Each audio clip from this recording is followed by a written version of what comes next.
the opening, the world's gone mad. I mean, I wrote the world's gone mad because it was doing, and Dave kind of jumped on that and said that should be the first thing that's heard on this record. You know, that should be a statement, and it's, you know, straight out of the box. That should be the first thing that's said. And I think he was right, and so that was why The Invisible Man started the album, because of a desire to make that a mission statement right at the beginning. But that feeling of losing touch and becoming dislocated from culture is something that had started to happen to me a few years ago. And I wrote those words in Amsterdam years ago. I was just wandering around the city on my own, and I felt very removed from everything that was going on. And it's probably a thing that middle-aged men start to feel. They feel like the world has changed around them and not for the better, and they don't quite understand. And, you know, I remember my old man saying, "Oh, the world's going to the devil," you know, and it's not like it was in the old days, you know.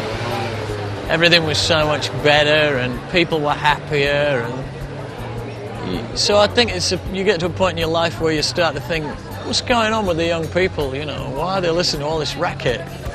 And I think every generation has thought that since the dawn of time. So I try to guard against it. Nonetheless, I do feel it. When you've got half of all of youth culture listening to yo motherfucker music, you know, by guys who wear guns as a fashion accessory, I don't know that that's got to be. I mean, any way you look at it, it's not a good thing. And I just don't really get that rap hip-hop thing.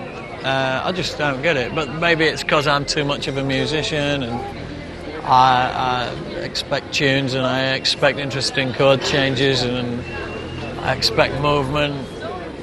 It's like if you've spent your whole life learning how to paint or draw, and then you know, an entire generation of kids start just putting stripes on canvas and calling that art, and millions of people buy it and call it genius, then you start to feel like you're losing the plot big time. You go, but it's just stripes. And I feel a bit like that about rap and hip hop. It's just rhythm, and it's just rhythm and talking, isn't it? You know, there ain't a tune in it. It doesn't move me. How the hell are you supposed to be moved by that? You know. But anyway. Quite apart from youth culture and music and TV and just, you know, everything else, I did start to feel like I was becoming removed and nothing made sense to me anymore. You know, the world's gone mad, I've lost touch. I shouldn't admit it, you know, but I have, you know. How did this happen? You know, it's like that line in that great Joe Walsh song, everybody's so different, I haven't changed. You know, pure genius. And sometimes I have that feeling that I haven't changed at all, and everyone else has. You know, everything else has.